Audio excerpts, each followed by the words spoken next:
And now, WWE presents Over the Limit, live on pay-per-view. Hello everybody, this is Chase Oliver 68 here. Got my classic microphone, I like to copy the promos that the superstars do. So, use this to talk into it like I'm a superstar. Because face it, I am a superstar. But, yeah. So anyways, Over the Limit review. You want to subscribe to me. Actually, you should. Comment down below and like or dislike this video. So, let's get right on the way. WWE Over the Limit opens up with "The truth will set you free." Yeah, R-Truth comes out. His entrance music is actually, he has no music. He just says that first, and then he kind of chills out and walks out. R-Truth comes out, and he begins to start talking. He's like, this is a conspiracy. Like, really? I went to the arena today. I couldn't even find a parking space. A parking space? I had to park with you people. And now you all like hating on me. I don't want to park with you people. I don't want to park with little Jimmy. Jimmy. Whoever little Jimmy is, he doesn't like R-Truth either.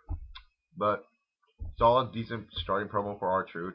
Rey Mysterio comes out now. Rey Mysterio is basically all like booyaka booyaka. Comes out, and R-Truth kind of mentions in this promo like, y'all, Rey Mysterio's just like merchandise because y'all wearing his mask around this arena. Basically all he says, and Rey Mysterio is all like, I'm doing it for the kids and Eddie. But so Rey comes into the match. Match starts. Pretty solid opener, I'm not gonna lie. Thought it was very good. R-Truth's style was kind of different though than his original in-ring style. He kind of stopped doing a lot of flashy tricks and moves. Like he still kept the little spinning elbow move that he does, or the lie detector. It used to be his finisher, I remember. But he doesn't do that much flashy stuff anymore. It's a more aggressive move set for him, which is good to see. R-Truth wins the match, and at the end of this match, R-Truth gets a little bit thirsty. So R-Truth gets thirsty during his matches. Drinks some water, just like that, and then boom, bashes it over the head of Rey Mysterio. Rey gets knocked out. R-Truth chills, and that's it. Solid opener. I enjoyed it. Had a nice little pace to it. Nothing too flashy, nothing too fancy. So yeah, that's all I gotta say about that match. And chapstick rules, guys. Just know that. But anyways, so after that match, we get a promo with the Miz and Alex Riley. Miz and Alex Riley. Basically, they've been saying what they've been saying the whole time. How Miz is smarter than Cena in an I Quit match. Sure, Miz has fought. Sure, Cena has fought these guys, but he's never fought the Miz. Basically, what they said on Monday Night Raw. Except Alex Riley says Miz will become the new WWE champion. Okay, so IC title match. Wade Barrett versus Ezekiel Jackson. Wade Barrett got little heat and Ezekiel got no pop from the crowd. I was watching it via stream. I don't know if it was different on a live TV or something, but he got no pop from the crowd. Didn't get over. The match was good from the beginning, but near the end it kind of like slowed down a little bit. This was a pretty decent big man's match. Like I thought it did its job. It made Ezekiel look strong. Ezekiel eventually got the crowd more behind him as he was dominating the match. Wade Barrett got a little offense still. And then the only repetitive part was Ezekiel was keeping on hitting his body slams. Like he was just body slamming left and right, left and right. Like he hit 6 body slams. Was gonna go for his finisher, the guillotine, whatever. I don't know what it's called. The torture rack, I think.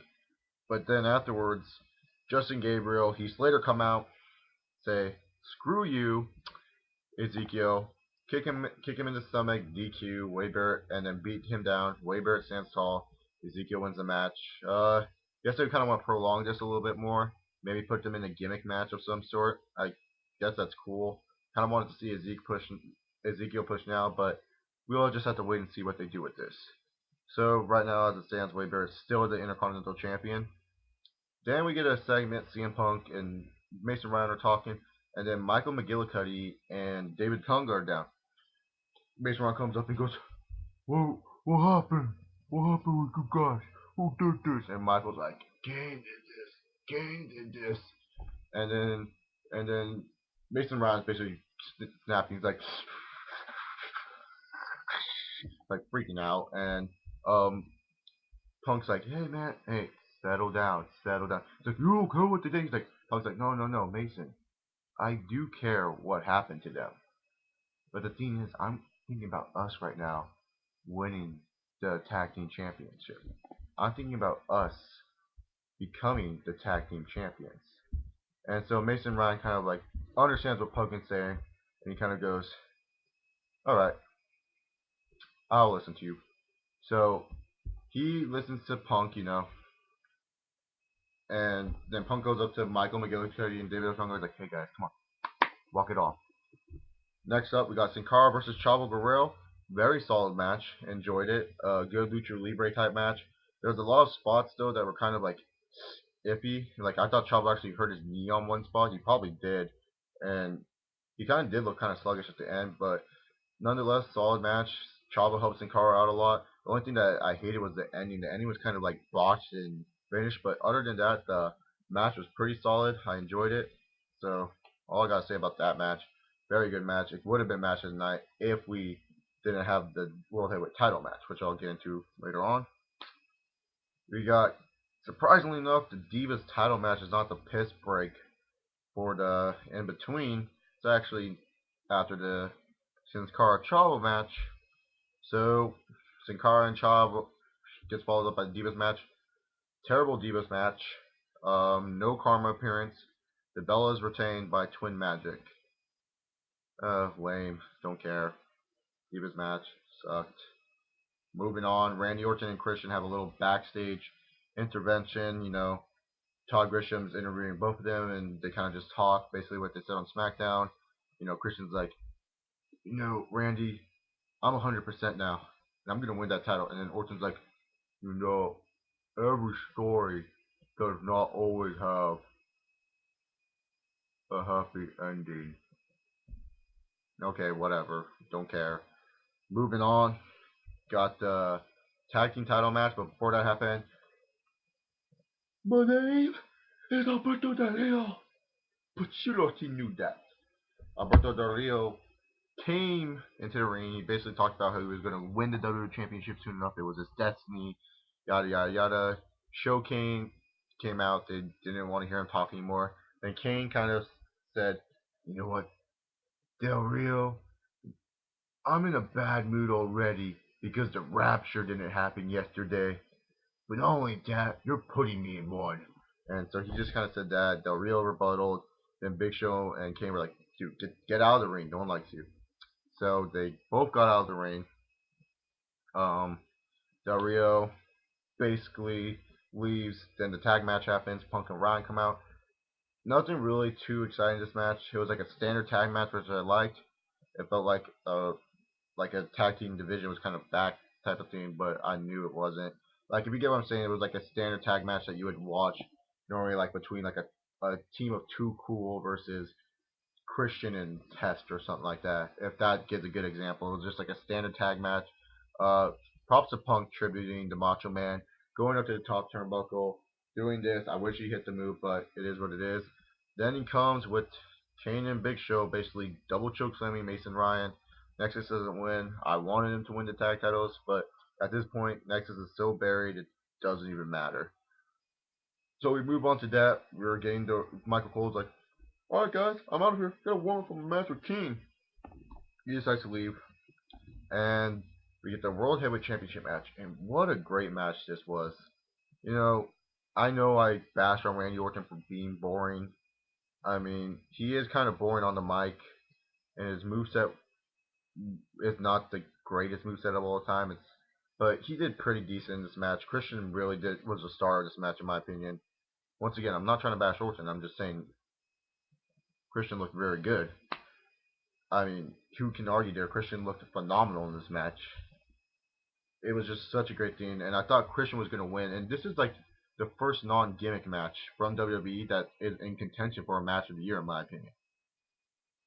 I mean, if you look at all the matches so far that are probably a match of the year contention, it's Triple H, Undertaker. That was a no holds barred match, so that's a gimmick match.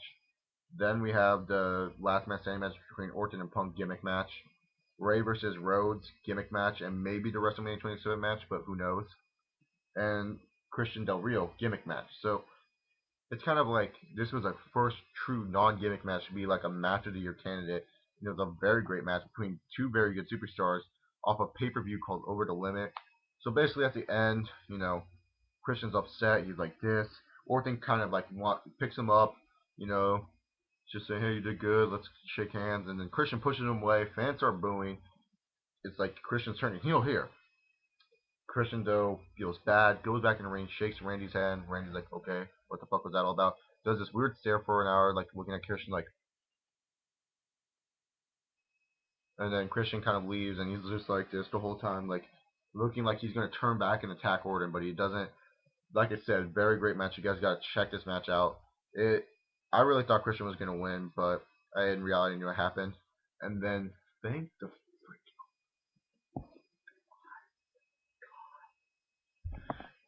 Jerry Lawler, Michael Cole. This should have been happening at WrestleMania, not at Over the Limit.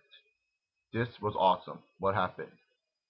It was basically Jerry Lawler and Michael Cole. It was basically Jerry Lawler kicking the ass out of Michael Cole. But before that happened, Michael Cole comes out and is like, "Jerry, I can't wrestle tonight." And I thought, oh god, here comes Swagger.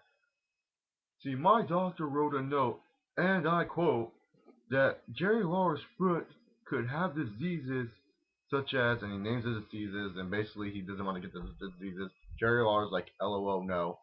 Bam, hits Cole, basically dominates the whole match, wins. Then afterwards, Eve comes out, does her thing. JR comes out, sprays barbecue on him, and then Cole is about to kiss Jerry Lawler's foot. Cole gets out, he's like, "No, no, I'm not doing that. I'm not kissing that foot. I may have lost this match, but I'm not a loser in life. You're a loser in life, King, Eve, and you too, JR. You're all big losers." And so Cole is basically going back to the back, and then all of a sudden,